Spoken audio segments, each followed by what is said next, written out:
Bonjour à tous. Xavier Gomez, directeur général et cofondateur d'Invio. J'ai le plaisir aujourd'hui de vous faire la masterclass accompagné de Jean-Louis Delperrier, partenaire du cabinet Exton Consulting, qui est maintenant fait partie du groupe Accenture. Oui, on a rejoint le groupe Accenture cet été. Voilà. Donc, et on parlera de notre collaboration avec Invio. Exactement.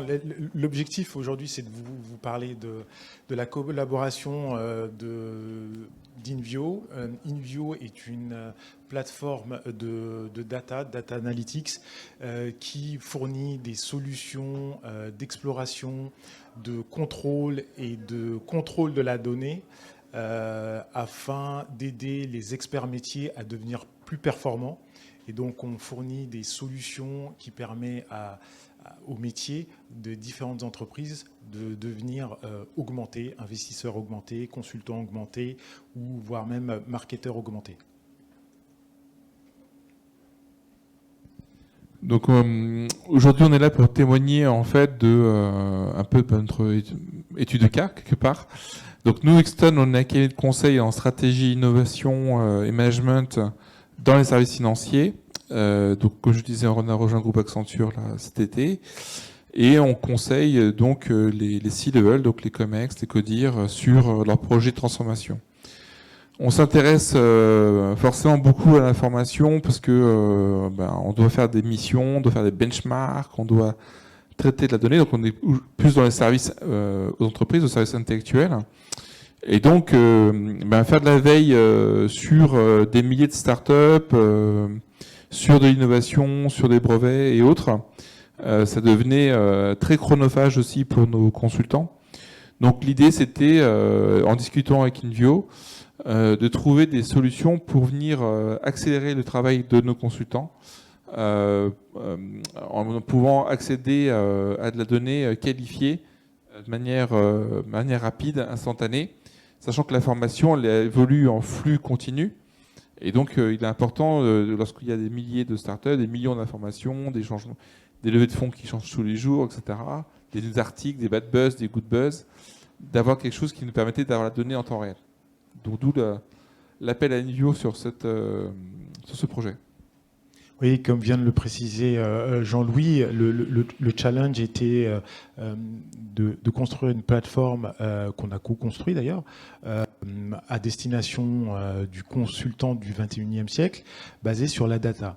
Effectivement, les consultants perdent beaucoup de temps à aller chercher cette donnée, d'autant plus qu'il faut souvent la qualifier pour être sûr de la décision prise derrière et de l'avoir, cette donnée classifiée et en temps réel et pouvoir réutiliser éventuellement son historique afin de déterminer la tendance, des tendances, et d'être tout de suite au goût du jour. Donc on a développé des algos propriétaires qui nous permettent aujourd'hui, en utilisant les technologies et les briques d'intelligence artificielle telles que le NLP pour pouvoir lire des documents et faire un certain nombre de résumés ou pour aller chercher des articles sur le web et sur différentes thématiques. Également se connecter sur des bases premium sur lesquelles la plupart des grands groupes payent, mais n'ont que de la donnée dite basique et qui n'ont pas cette donnée à faire parler que nous, on collecte également. Et aujourd'hui, de plus en plus, ce qui est demandé par nos clients, c'est de la donnée à intégrer interne qui est produite compte tenu de leur interaction avec la plupart de leurs clients. Donc voilà, donc on a conçu cette solution en co-construction avec Invio. Donc l'idée c'était d'avoir une interface assez agréable pour pouvoir explorer différents univers data. Et donc de construire un outil de veille de marché qui s'alimente. Pardon, désolé pour ce slide, apparemment. Oui. On n'est pas dans la cryptographie au niveau du. Les problèmes de diffusion de police. Exactement. Mais, voilà. Et donc c'est aussi un outil qu'on peut proposer à nos clients, où on peut faire aussi des suivis dans la durée, sur différents marchés, je parlais des startups, des acteurs en B2B. Voilà, donc il y a une profusion de données, une profusion d'algorithmes, une profusion de restitutions qui sont possibles et qui nous permettent d'explorer la donnée et voilà, de pouvoir gagner un temps très important dans nos recherches.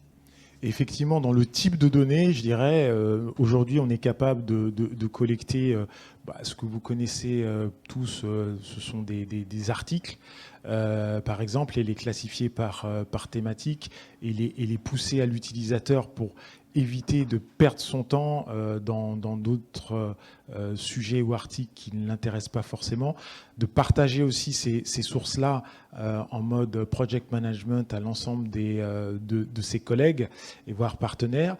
Et également, c'est aussi être capable de collecter des podcasts sur le sujet recherché. Pareil, sur le même principe au niveau du net. Pareil sur la vidéo de YouTube. Vous savez qu'au niveau des nouvelles générations, c'est comme ça qu'on apprend aujourd'hui.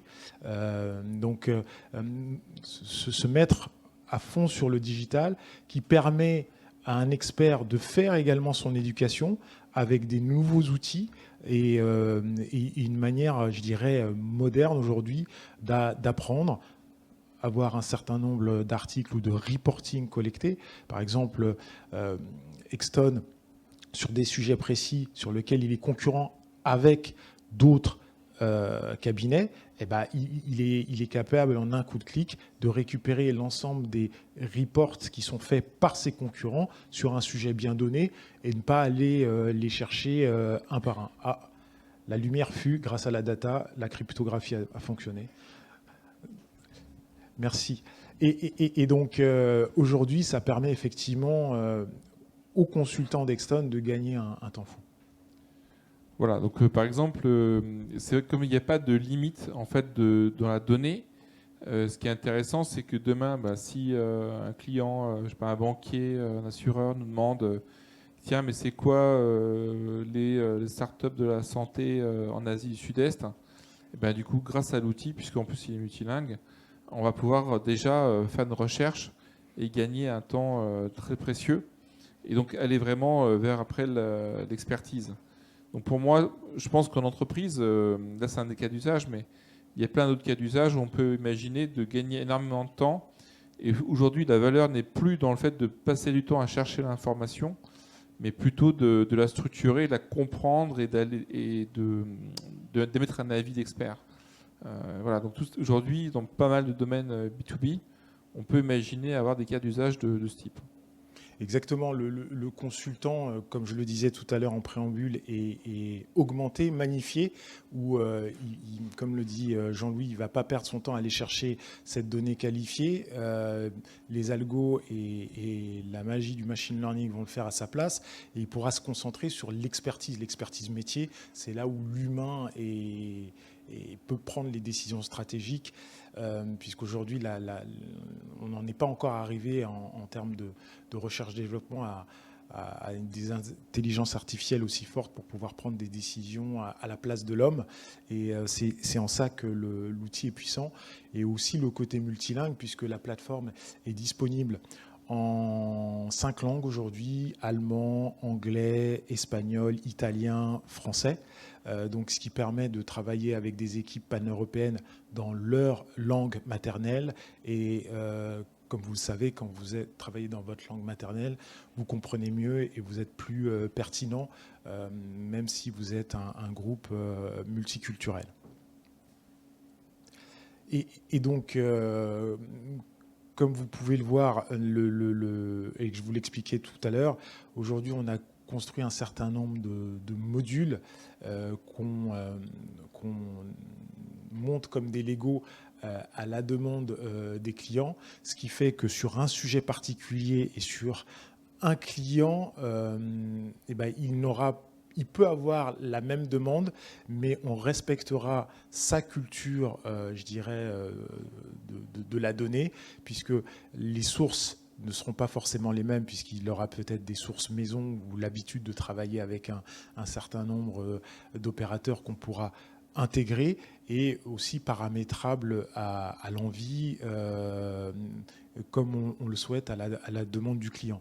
Souvent, des clients vont être plus visuels, donc l'outil va vous permettre de faire des mappings automatiques. Donc avec la beauté du machine learning, on va apprendre notamment aux algos de... je vous prends un cas pratique qui va vous parler. Vous connaissez le prénom Alan. Et Alan aujourd'hui est le nom d'une grande insurtech française. Et pour récupérer par exemple un certain nombre d'infos, que ce soit des choses simples telles que le logo ou des informations sur cette société, aujourd'hui ce n'est pas tous les articles dans le monde qui nous intéressent qui contiennent le prénom Alan, c'est Alan l'Insurtech. Et donc on apprend à l'algo à reconnaître cette information, que ce soit pour un logo, pour un article ou toute autre information, ou pour une vidéo, pour qu'il puisse nous ramener la bonne information. Et en ça, c'est relativement puissant, puisque derrière, après, vous avez des utilisations de la plateforme qui vous permettent de télécharger automatiquement, comme je vous le disais, des mappings ou des logos, ce qui vous font gagner du temps en PowerPoint, en PDF, voire les informations données pures en Excel ou CSV, et donc qui vous permet de générer des pré-rapports qui sont après utilisables par le professionnel. Oui, ça nous a servi par exemple dans les cas de recherche M&A pour trouver des cibles, pour des clients qui cherchaient des cibles. Donc, parfois des sociétés cibles qu'on peut penser ou qu'on a un marché. Mais finalement, l'outil va venir faire de la data discovery et va permettre d'amener des entreprises auxquelles on n'aurait pas pensé, finalement, avec un certain nombre de corrélations. Ça peut servir en suivi de start-up, d'innovation, aux directions marketing, même aux directions des entreprises, dans le marché pro, entreprise, en banque en assurance par exemple, suivre un petit peu leur portefeuille. Donc on peut imaginer pas mal de cas d'usage derrière, puisqu'aujourd'hui, toutes les entreprises laissent des traces sur le web, sur les journaux, sur des bases de données qualifiées. Donc il y a plein de moyens finalement d'aller chercher l'information, la regrouper, la comprendre. Exactement, et surtout aussi de la certifier avec, je dirais, avec l'émergence des fake news, d'être sûr de la source. C'est ça aussi qui est important, surtout quand vous fournissez des missions à plusieurs millions, vous avez besoin d'une information et d'une donnée avérée pour pouvoir mieux conseiller vos clients. Et aujourd'hui, comme vous le voyez, notre promesse est une solution 100% française.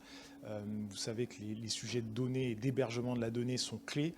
Il y a un certain nombre de décisions réglementaires qui ont été prises et qui vont être mises en application, qui risquent d'être un game changer à la fois pour la France et notre pays. Et donc, on est multi-cloud au niveau hébergement, mais surtout, on défend les couleurs françaises avec OVH Cloud pour la sécurité des données en France et en Europe. Et donc, on va avoir bientôt une certification SecNum avec OVH Cloud qui permettra, pour tout ce qui est finance et santé, d'avoir ces données qui sont hébergées en France. On a une équipe d'experts de data certifiés.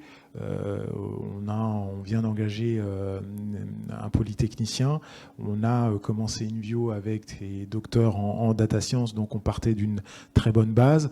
On a une solution technologique, comme expliqué, 100% personnalisable, et surtout avec une nouvelle tendance, je dirais, dans la tech, avec une plateforme no-code qui permet à des experts entreprises de rester des experts et de ne pas s'embêter à savoir, je dirais, coder pour avoir ce type d'information.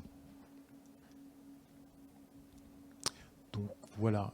Je ne sais pas s'il y a des questions dans la salle ou à distance, pour ceux qui sont connectés à distance. Allez, parlez fort aussi. Merci. Ok. Est-ce que vous pouvez revenir sur le slide précédent, ou voire même deux? Ouais, c'était celui-là. Alors en effet, création automatique de rapports sectoriels qui prend que quelques minutes, ça a l'air magique. Peut-être que vous l'avez précisé au début de la conférence, j'étais pas là, désolé. Quelles sont les sources de données? Parce que ça a l'air assez énorme ce que vous manipulez comme data. En fait, je laisserai Jean-Louis après parler des sources de données pour le cas d'application d'Exton.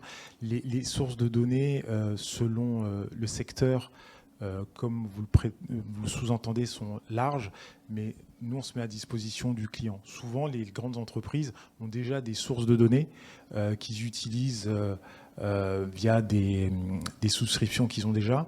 Et souvent, on leur conseille d'utiliser une à deux de leur abonnement sous forme d'API pour pouvoir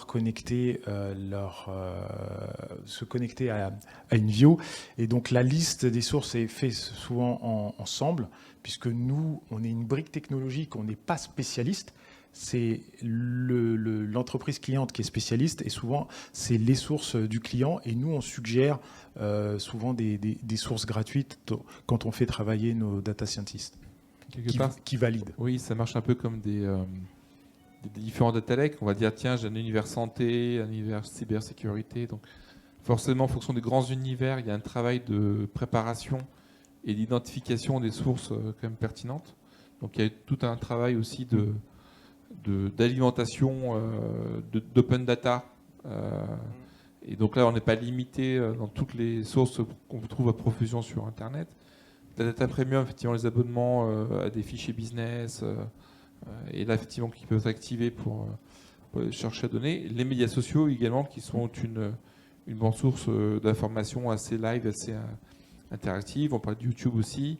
Voilà, donc il y a pas mal d'endroits, mais le fait d'agréger cette donnée, de la qualifier, d'enlever la redondance, de la nettoyer et d'avoir un univers assez propre à explorer, bah, du coup, fait qu'on va perdre beaucoup moins de temps à comprendre ce qui se passe comme phénomène, soit sur une société, soit sur un secteur. Voilà. Donc effectivement, d'aller explorer tout ça, quoi. Et pouvoir stocker aussi l'historique, pour pouvoir faire des graphiques et des tendances pour revenir un peu dans le passé, voir les évolutions. Donc, d'où l'hébergement dont je vous parlais tout à l'heure. Oui, donc voilà, je pense que dans le jeu d'InVio, c'est effectivement de pouvoir stocker des données massives dans le cloud. Hein. Donc, pour pouvoir faire ça et avoir de la performance pour restituer les queries qu'on peut soumettre. C'est un développement. Peut-être que d'autres gens ont des questions.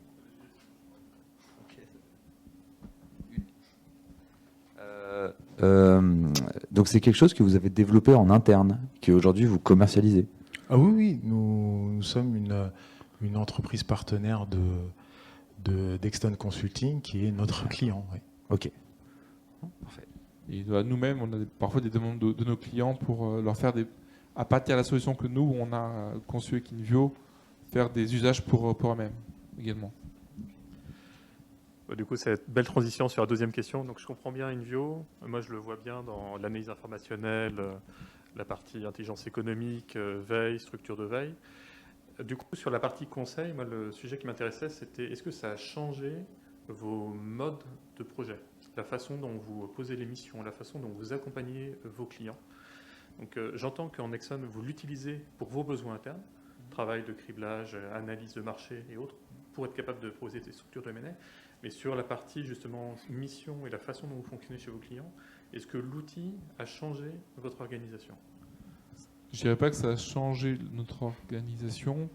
C'est plutôt aujourd'hui, quand on fait des missions de conseil, on doit être de plus en plus multi-compétences, quoi. Donc, même si c'est de la stratégie ou du management, de plus en plus on embarque des équipes data dans les projets, des équipes design.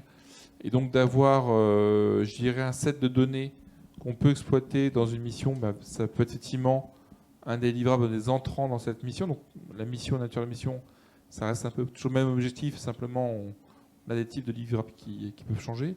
Et ce qui est nouveau, et c'est qu'on ne faisait pas avant, c'est qu'on peut laisser du coup un rapport dynamique à nos clients. Imaginons, je ne sais pas, vous voulez faire un suivi des fintech aux US, Canada, ou un tracking de vos investissements en CVC, VC, et bien, du coup, vous avez un ce monitoring et ça, on peut vous laisser le reporting dynamique, alors qu'avant, on n'avait que forcément des reportings statiques puisque c'était des livrables. Donc là aussi, c'est intéressant parce que ça permet, derrière une mission, de prolonger le flux d'informations. Donc du coup, on se dit, ces conseils augmentés, dans le sens où ça reste des livrables PowerPoint, Excel, etc., mais aujourd'hui aussi, éventuellement, des applications qu'on peut laisser à nos clients derrière. C'est des genres de missions qu'on voyait aujourd'hui sur des agences type campagne d'affluence ou autres, qui mettaient en place des cellules de veille avec des démarches outillées dans la durée. Donc c'était une nouvelle mission pour vous? C'était déjà des sujets sur lesquels vous étiez? Oui, c'est des sujets sur lesquels on était. Enfin, on voit qu'effectivement, ces agences de com aussi laissent ce genre de choses. Et de plus en plus dans le conseil, au-delà des livres traditionnels, on peut laisser des assets à nos clients. Et il peut y avoir transfert d'assets. Que ce soit donc parce que nous-mêmes aussi, on a des équipes de data scientists qui font des missions. Et donc on peut laisser aussi des algorithmes, on peut laisser de la recherche, voilà, et avec InVio des produits qu'on peut aussi digitaliser, puisque nous on n'a pas de compétences pour faire un produit fini digital bout en bout.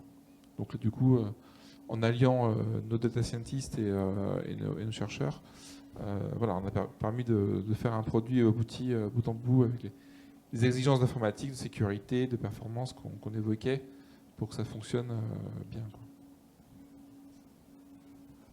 Exactement. D'autres questions? Sur les vidéos et les podcasts, vous faites du traitement dessus ou c'est juste du référencement dans l'outil? Pour l'instant, du référencement, mais il y a du speech-to-text. Nos équipes en recherche-développement, et d'ailleurs, sur tout ce qui est recherche-développement, on est financé par la BPI, sachez-le. Donc d'analyser, si vous voulez, dans le vidéo et ce qui est dit, tout ce qui se passe, et c'est très intéressant. Plusieurs concurrents aussi sont sur ce sujet-là, mais c'est des choses qui avancent très vite, et effectivement la vidéo après un document, quel qu'il soit, PDF, Excel ou Word, c'est je dirais le prochain sujet à tacler qui va, d'ici quelques mois ou 1 ou 2 ans, être résolu, je pense.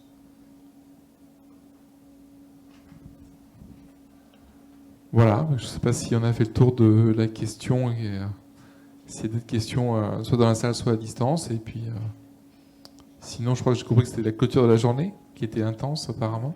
Exactement. Voilà. Donc merci à tous ceux qui sont restés jusqu'à la fin. Merci à tous. Au revoir.